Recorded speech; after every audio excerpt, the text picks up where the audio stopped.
On behalf of the Vivekananda Study Circle, the Extramural Lectures team, the Center for Innovation and Indo-German Center for Sustainability, I extend a hearty welcome to the children, the faculty and students to this lecture by one of the greatest visionaries of this era, an inspiring leader, Bharat Ratna, Dr. A.P.J Abdul Kalam.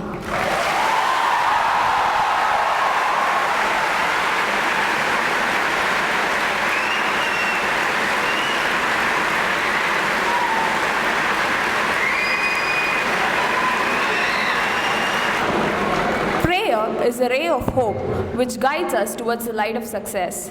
We shall begin today's function by invoking the blessings of Lord Almighty. Let us all rise for the prayer song.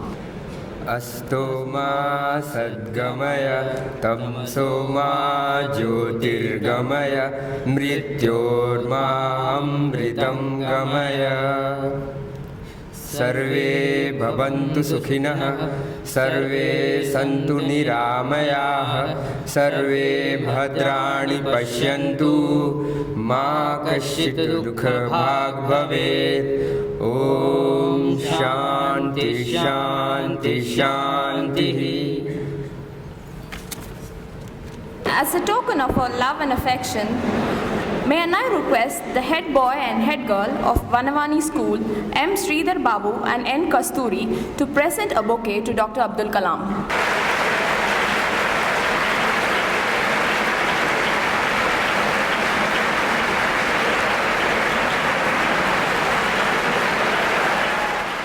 May I now request Dr. Abdul Kalam to offer floral tribute to Swami Vivekananda.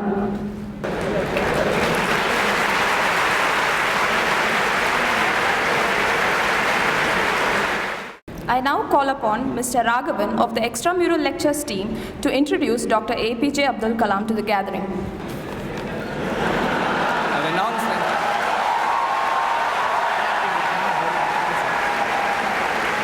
renowned scientist and engineer, Dr. A.P.J Abdul Kalam served as 11th President of India from 2002 to 2007. Being a man of vision who is always full of ideas aimed at the development of the country, he has inspired people across generations and was popularly called the People's President. Dr. Kalam played a pivotal organizational and technical role. Dr. Kalam played a pivotal organizational and technical role in India's Pokhran nuclear test in 1998. He is the Chancellor of Indian Institute of Space Science and Technology, Thiruvananthapuram, a professor at Anna University, Chennai, and an adjunct faculty at many other academic institutions. Dr. Kalam's contribution to public service, apart from being an eminent scientist, a gifted engineer, a visionary, and a humanitarian, has seen him being bestowed with numerous honors and awards. He became the first Asian to be honored with the Hoover Medal, America's top engineering prize.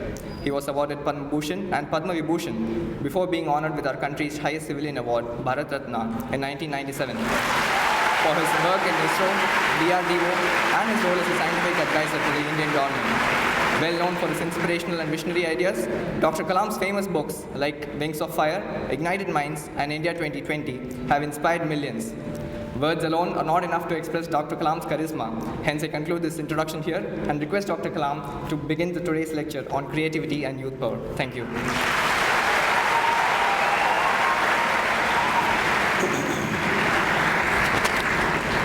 Friends, good evening to all of you.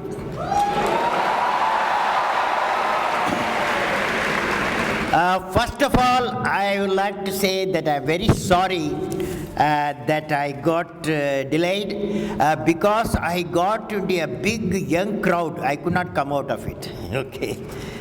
Two student group, so I'm sorry for it. So we will compensate some way. First, I would like to greet Professor Anand, members of the faculty, and dear students, to every one of you, my greetings. On this great day of a beautiful day of thinking about Swami Vivekananda, I am very happy to see young people. I am delighted to be here at the Indian Institute of Technology Madras and address the members of this renowned place of learning and other guests present here. My greeting to you, my friends.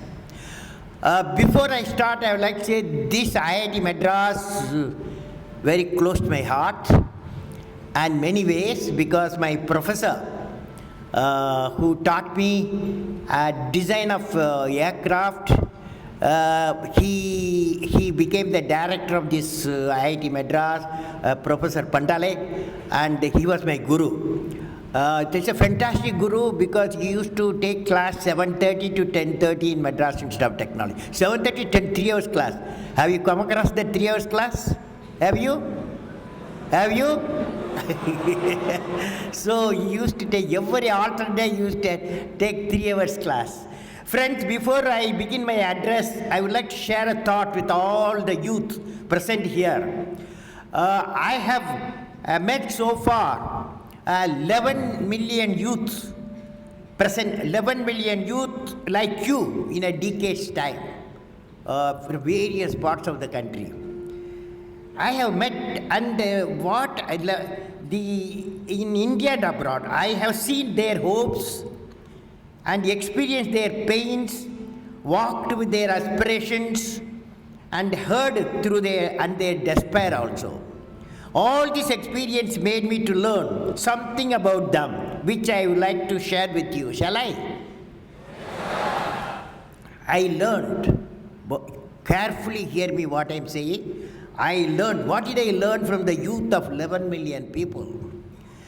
I learned every youth wants to be unique. Every youth wants to be unique.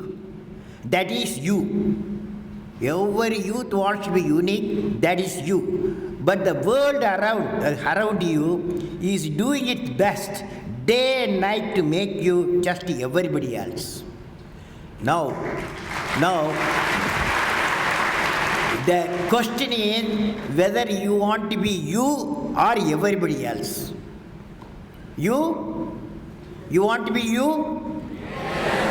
Not everybody else. Now, if the question being like everybody else is convenient at the first glance, but not satisfying in the long vision. The challenge, therefore, my young friends, is that you have to fight the hardest battle. You have to fight the hardest battle which any human being can ever imagine to fight, and never stop fighting until you arrive at your destined place. That is the unique you. To get the unique you, it's a big battle. The battle means you don't need to take a gun. The battle means you have to have 4 unique things. 4 unique tools you must have in that battle. One is you have to set the goal.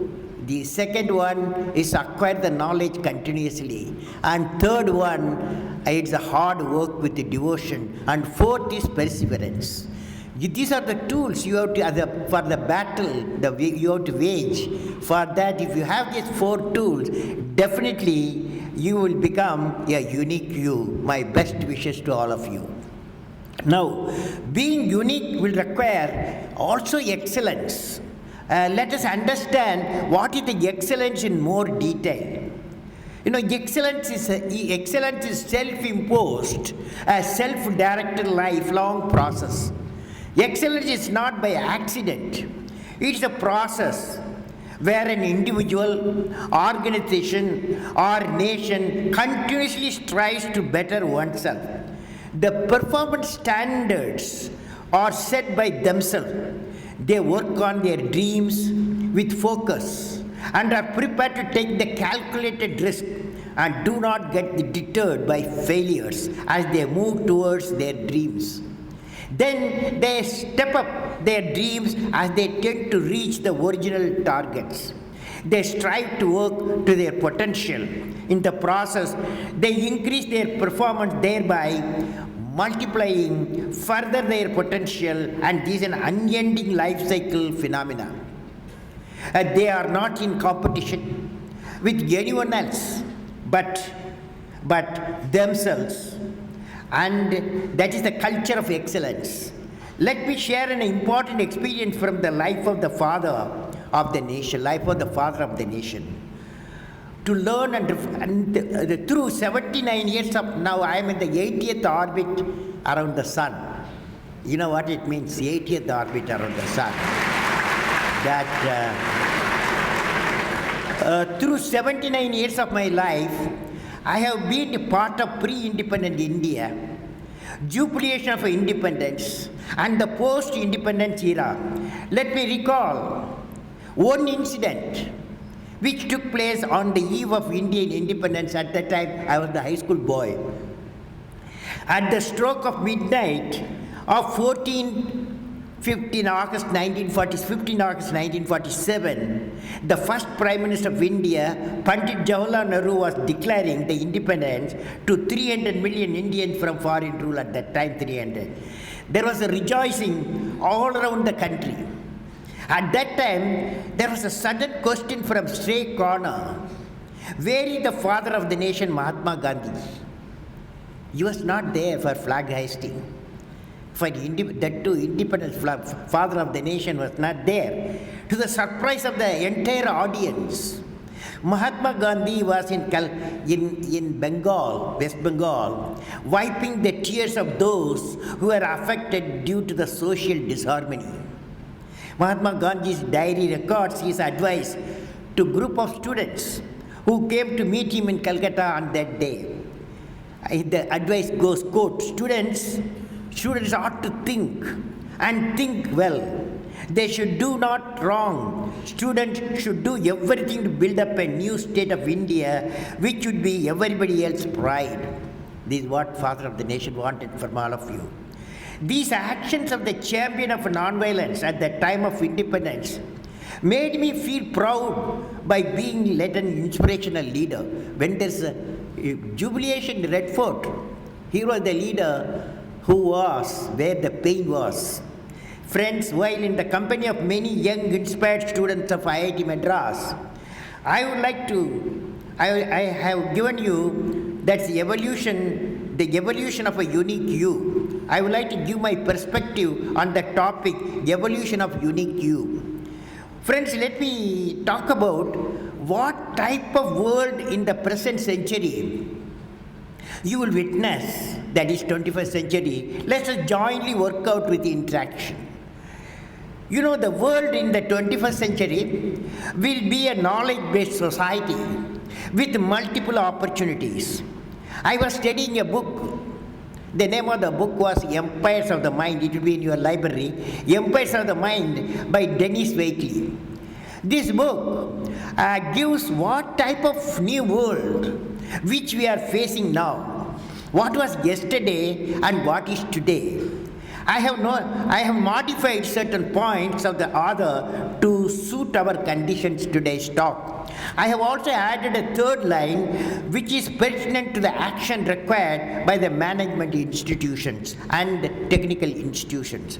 It specially says that what worked yesterday won't work today. What worked yesterday won't work today. Now it goes like that. There are 10 points. First one, yesterday, natural resources define power. As you know, today, it is not important, natural resources, but knowledge is power. Today's knowledge is power. Institution will be the powerhouse for knowledge. Like IIT may be a powerhouse for the knowledge. Second one, yesterday hierarchy was the model. Today, synergy is the mandate. Institution will be enabler of intersection of the multiple faculties towards mission goals. Yesterday, third point, yesterday leaders commanded and controlled. They were commanders. Leaders were commanders, technical or administrative or managerial or industrial. Yesterday leaders commanded and controlled. Today leaders empower and coach. They become coach and empower. That means potential leaders will be empowered through exposure of the needs of the sustainable development. That will be their tool. Fourth point, yesterday shareholders came first. Today customers come first. That means education to inculcate sensitivity to the user needs. Yesterday employees took order. Today teams make decision. Institution can inject the team spirit. Yesterday seniority signifies status. Everything about seniority. Today creativity drives status. Creativity, whoever creative, he takes over the organization and the nation. Creativity drives the status. Institution is the breeding environment for creativity. Yesterday production determined the availability. Today competitiveness is the key. Competitiveness powered by research, and the university or like IIT has to have the motto of teaching, research, teaching. Teaching, research, teaching. Best teaching comes out of a best research. Best research comes out of best teaching. Now yesterday value was extra. Today value is everything. Value-based education has to be introduced as a part of the curriculum at least for 1 hour every week, even technical institutions. Yesterday, everyone was a competitor. Today, everyone is a customer. And yesterday, during education, industrial and entrepreneurship training is essential. Last point, yesterday, profits were earned through expediency. Today, work with integrity and succeeded with integrity. Now, friends, will you repeat with me what I am saying? Will you repeat? Yes? I will work with integrity and succeed with integrity. Tough problem, is it not? Is it not? Or you can do it? You will do it? All of you will do it? Then you have to do a job for me. Okay? Today, I will give you 1 full day. My email is apj@abdulkalam.com. Okay? apj@, you know my email. Otherwise, you go to my website www.abdulkalam.com. Now, you are going to give me 5 areas. People, according to you, 1 person, living person, who has worked with integrity, who is working with integrity and succeeding with integrity. First one, political leader, number 1, okay? You have to locate a political leader. Number two, a industrial chief, public sector or private sector who is working with integrity and succeeding with integrity. Third person, a bureaucrat. Who has, according to you, the bureaucrat of the nation, he has worked with integrity and succeeded with integrity. The fourth person is a social scientist and social, that is societal change maker. And if you can identify 1 person, you can write these 5 guys, okay? Okay? Will you do it? How many of you will do it? All of you will do it? You won't. Otherwise, I'll catch you if you don't do that. Now friends, I want to share with you how important one experience, because it happened in the same city long ago. You were not even idea formed at that time it happened. I want to share with you.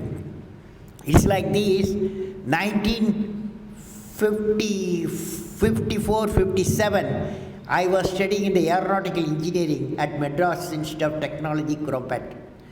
In the 3rd year, I met a professor, Professor Srinivasan.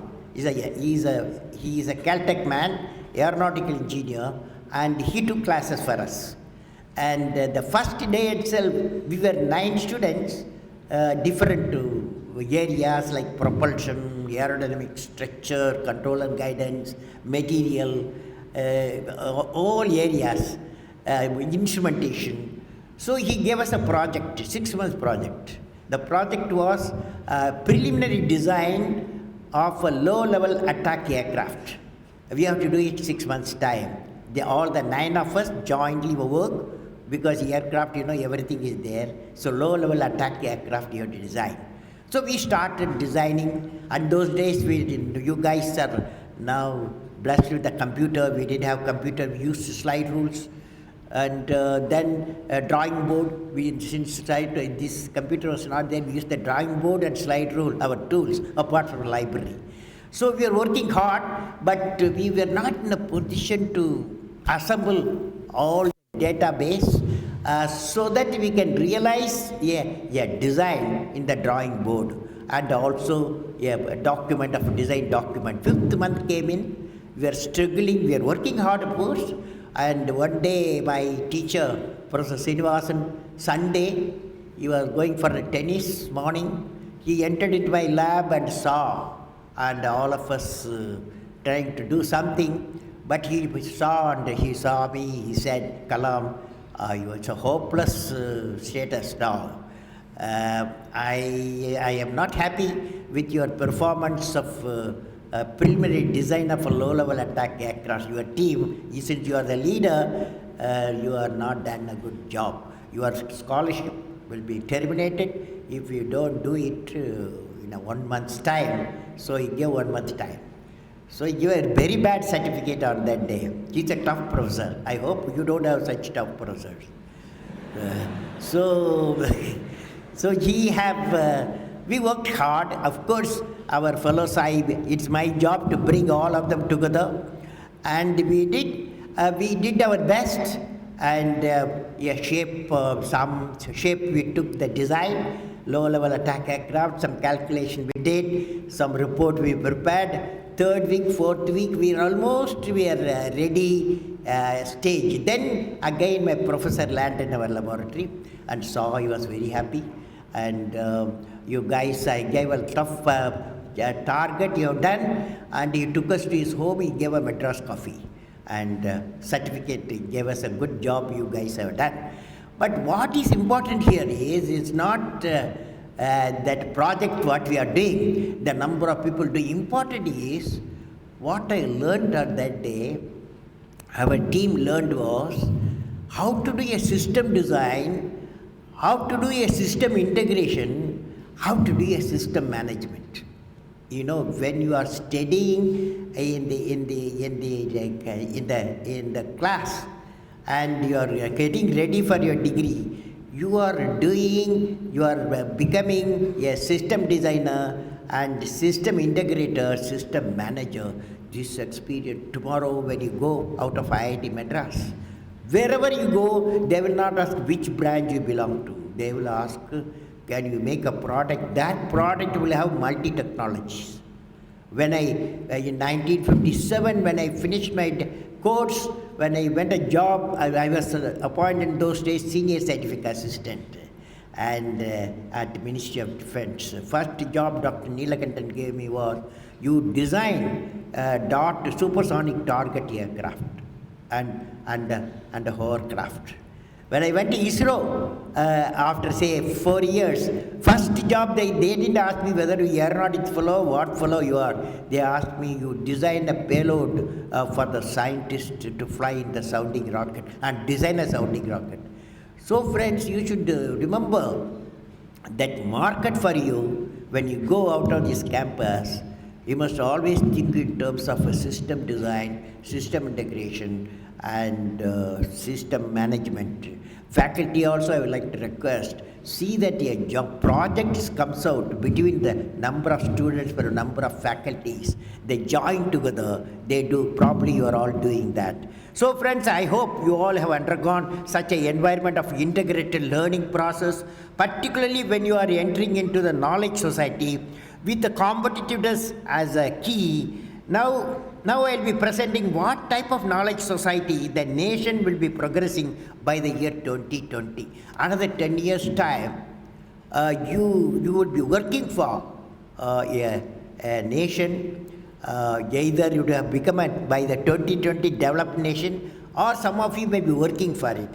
Now, I would like to give you 2020 how the India another 10 years time should look like. Number one, a nation where the rural and urban divide has reduced to a thin line. Here, communication people work, electronics people work, and also system managers have to work. A nation where there is an equitable distribution and adequate access to energy and quality water. Energy, it will be energy independence, that is, you go away from the fossil fuel. And a nation where agriculture, industry and service sector work together in symphony. A nation where education with value system is not denied to any meritorious candidate because of societal or economic discrimination. A nation which is the best destination for the most talented scholars, scientists and investors. A nation where the best of healthcare is available to all. A nation where the governance is responsive, transparent and corruption free. A nation where poverty has been totally eradicated, illiteracy removed, and crimes against women and children are absent, none in the society feels alienated. A nation that's prosperous, healthy, secure, devoid of terrorism, peaceful and happy, and continues with a sustainable growth path. A nation that is one of the best places to live in and proud of its leadership. Now, question is how to achieve it. To achieve the distinct profile of India, we have the mission of transforming India into a developed nation. We have identified 5 areas where India has a core competence for integrated action. One is agriculture and food processing, education and healthcare, information communication technology, a reliable and quality electric power, surface transport and infrastructure, self-reliant critical technologies, and leading to 10% GDP growth for next 1 decade. Now, these 5 areas are closely interrelated and leading to the economic security and national security. Dear friends, when I see the engineers in front of me, future technologists, researchers, I'm thinking what sort of technologies that you will be working with us, what sort of technology you will be working with us in the future towards national development. Let me now talk on the convergence of technology. Since you have talked about technologies, you have studied now, but when you go out of this campus, and now you are going to have what is called convergence of technologies, and even colleges will start teaching. As you know, the information technology and communication technology have already converged, leading to information and communication technology, ICT. Now, information technology combined with biotechnology has led to the bioinformatics, as you know. Now, this nanotechnology has come in. It is the field of the future that will replace according to me, that will replace the microelectronics and many fields with a tremendous application potential in the areas of medicine, electronics and material science. When nanotechnology and ICT integrated, silicon electronics, photonics are born, and it can be said that material convergence will happen. With material convergence and biotechnology linked, a new science called intelligent bioscience will be born, which would lead to a disease-free, happy and more intelligent human habitat with longevity and high human capacities. Convergence of bio-nano information technologies can lead to the development of nanorobots. Nanorobots, when they are injected into a patient, my expert friends say it will diagnose and deliver the treatment exclusively in the affected area, and then the nanorobot gets digested as it is of DNA-based products. I saw the product sample in one of the star laboratories in South Korea, where best minds with multiple technology work with the target of finding out a out-of-box solution. Now friends, recently a new trend is emerging.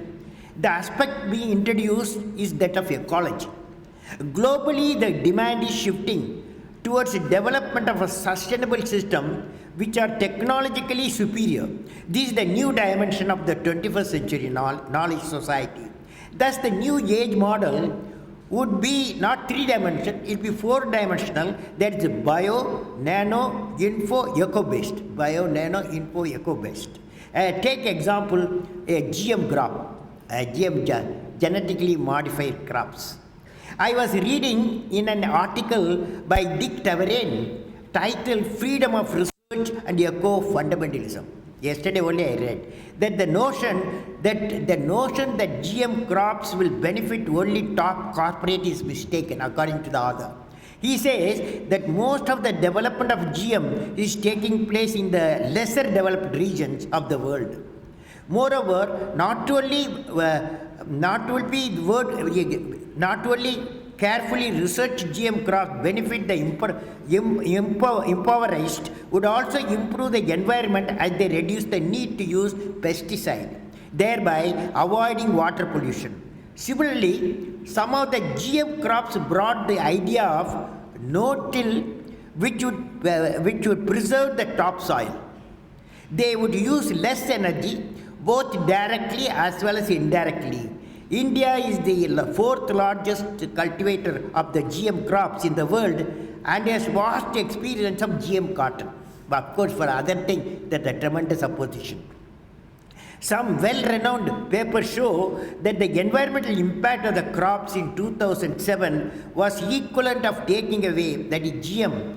Environmental impact of the GM crops in 2007 was equivalent of taking 4 million cars off the road.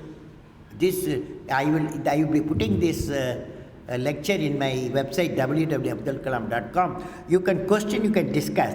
The next generation GM crops or hybrid crops would require further thrust on the converging ecology and science, where the crops would be able to grow in a salty soil region and also heal the unproductive soil.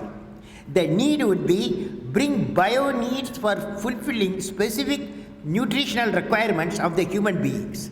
Thus, the next generation will well-researched and tested GM crop will not only lead to the second green revolution, but also herald the now needed convergence of bio, info, nano ecosystems. One example I have given you.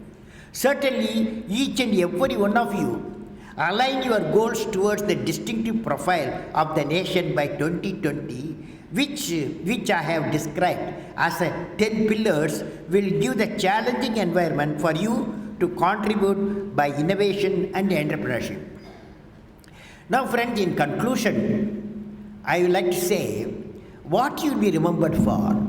You are all young fellows, 20, around 20, 25. What you will be remembered for? You see the top. As soon as we top the bulb, immediately we remember a guy. Isn't that? Same, you see the telephone, we remember. Said you travel you see the blue sky and blue sea, we remember the Raman effect. So the French history echoes to us. Hear me what I'm saying. History echoes to us that those who have courage to imagine the impossible are the few unique personalities who broke all the human limitation of thought and action. In every field of human efforts, whether science, technology, medicine, art, sports, industry, or even the development and politics, the names of the people who imagined the impossible are engraved timelessly in our human history. By breaking the limits of their imagination, they transform the world. Will you be joining in that? The question is, how many of you will be joining in that gang by breaking the limits of the imagination? They are transformed the world. Now, I started today's lecture with the thought of unique you. What will drive towards your own unique you? It is a mantra. What I will be remembered for? The tool for the unique you, the answer is, and you have to ask a question, what I will be remembered for? If you give a question within one page answer, that may lead to in few years' time the unique you. What I will be remembered for? I would like to ask you, what you would like to be remembered for. You have to evolve yourself and shape your life. You should write it on a page. That page, what I will be remembered for, write it on a page. You should write it on a page. That page may be a very important page in the book of human history. And you will be remembered for creating that one page in the history of the nation. Now I will give some examples. Will you be remembered? I am asking young fellows. Will you be remembered for creating one of the top Fortune 500 companies which would deal with the issues of the impoverished population of the world and improve their living standards? Will you be remembered for bringing affordable quality water to about 1 billion people in the world who do not have access to clean drinking water? Will you be remembered for becoming the pioneer in developing the smart waterways and river connectivities? Will you be remembered for revitalizing or revolutionizing the integrated primary healthcare center and bringing preventive healthcare in underdeveloped region of Africa, and where each year 300 to 500 million cases of malaria affect human life? Will you be remembered for doubling the food production of the world? Will you be remembered as a great researcher in sustained development system of Pura that were providing urban amenities in the rural area? Will you be remembered for bringing energy independence for different countries, that is going away fossil fuel, go to solar, nuclear, bio and wind power? Will you be remembered for the action-oriented clean home, clean environment, clean state, clean nation and clean world? Will you be a pioneer? Will you start a pioneer movement of conserving the energy and the environment? Will you be remembered for developing 1 million enlightened youth for transforming the world into a peaceful world? Like Swami Vivekananda suggested, you give me 100 guys, I will change the world. I will be happy, friends, if you could write this page, one page tonight, and mail to me apj@abdulkalam.com. And definitely I will start discussing. I'll start discussing with you and correspond with you and send you some books for further studying. So my greeting, best wish to all of you for their five future endeavors. May God bless you. May God bless you to be the unique you. Unique you. Okay? Wish you all the best.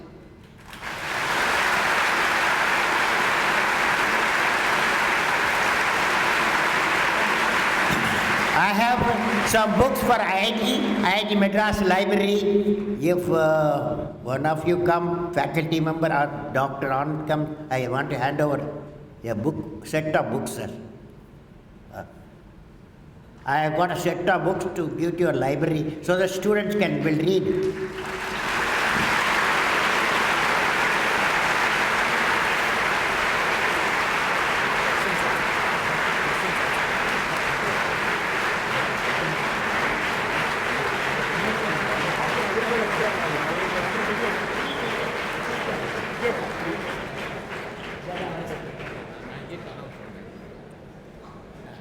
Dr. Kalam has time for exactly 3 questions. If you put up your hand, there will be a mic that will be brought to you. Whoever 3 questions. First, because I have another 2 programs. Next time exclusively I come to IIT Madras.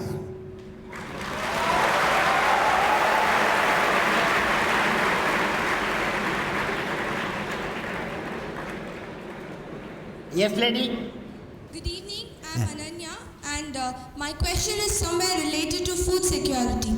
Because recently I had visited my native place, Bhubaneswar, where I saw that most of the farming areas, farmlands, had been converted and had to bear the concrete buildings or the concrete trees that we call nowadays. So if everything continues to go on like that, and all the croplands are converted into houses, what do you think that when our country is developed, would we be surviving on tablets rather than food? Where would food come from? Well, see, my feeling is,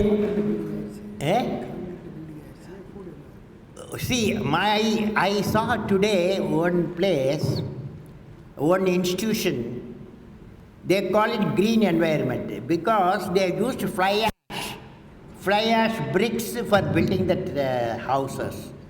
So it is purely some of the architects who come out from here. They have to design even the low-cost houses with green nature, is amenable to nature. I believe that I have started a mission, 1 billion people, 1 billion trees.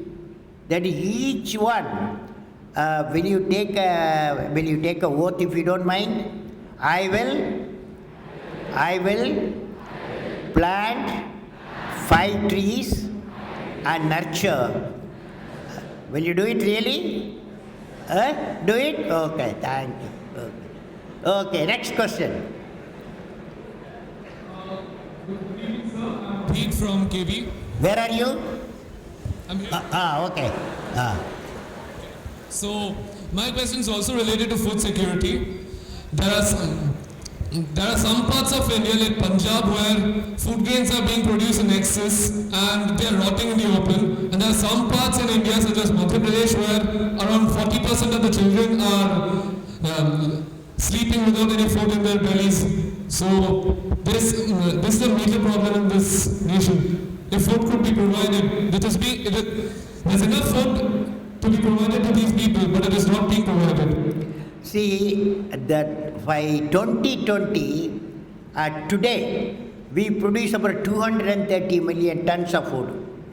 Out of that, 10 to 20% of food is not properly stored. So big efforts has to be being mounted on storage, augmentation of storages. By 2020, we need nearly 380 million tons of food. With lesser land from 170 million hectares, we'll have only 100 million hectares. Then water will be less and the farmers will be less. That means if we have to nearly double the food, we have to have the technology is the only tool. Multi-cropping and seeds, high yield variety seeds, and also we have to go for some area the GM crops. Okay, friends? Okay. Sir, hello sir. My name is Shivaram. My question is, sir, you asked us to write a page on what would we be good for. So, sir, if I put the same question to you, like, we know that you would like to inspire people and all, but I still want to hear it from you. Like, if you had to write a page about what you would be good for. Now what I will be, what I will write now. I will write that in that page. I have to remembered as a guy who wanted to see smiles of billion people.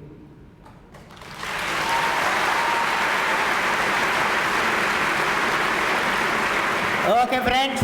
Now, it doesn't mean I have refused to answer question. You send a question to me, apj@abdulkalam.com. 48 hours you will get reply. Okay. Now your problem.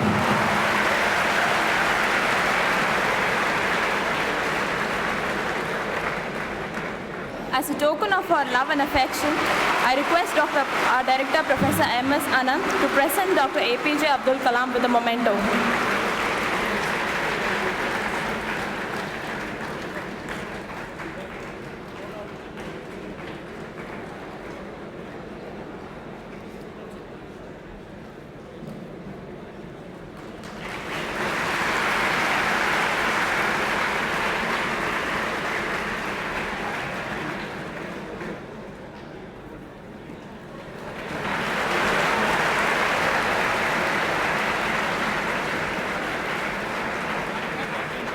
Thank you, sir, for a very captivating and an enlightening speech.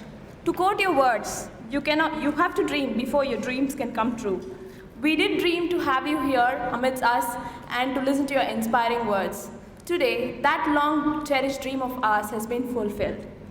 We promise we will indeed work with integrity and succeed with integrity.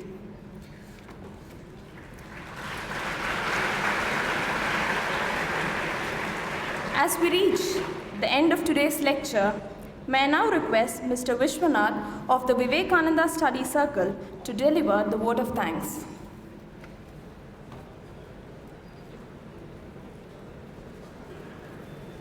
Dear friends, on behalf of Vivekananda Study Circle, Extramural Lecture Team, Center for Innovation and Indo-German Center for Sustainability, we wholeheartedly thank Dr. A.P.J Abdul Kalam for agreeing to come to IIT Madras and speak us on the topic creativity and youth power. Indeed, one cannot think a better name to speak on this important subject, and needless to say, it has been a once-in-a-lifetime experience for all of us. We are grateful to you, sir, for this thought-provoking lecture and for your valuable and inspiring thoughts on how the youth power can be channeled and manifested for national development. We shall always remember the pledge we had given to plant at least 5 trees and to work and succeed with integrity and give it a priority to follow it. We also would like to thank the IIT Madras authorities, particularly the Engineering Unit, Dean Students Office, CCE, Security Section, and everyone who have been instrumental in organizing the lecture. Our thanks to the audience for making this afternoon a memorable one. Thank you, Vishwanath. I request you all to rise for the national anthem.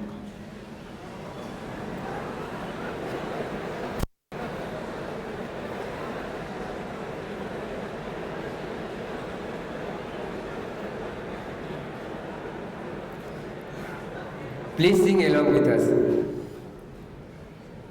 जनगण मन अधिनायक जय हे भारत भाग्य विधाता पंजाब सिंध गुजरात मराठा द्राविड़ उत्कल गंगा विंध्य हिमाचल यमुना गंगा उच्छल जलध तरंगा तब शुभ नामे जागे तब शुभ आशीष मांगे गाहे तब जय गाथा जनगण मंगलदायक जय हे भारत भाग्य विधाता जय हे जय हे जय हे जय जय जय जय हे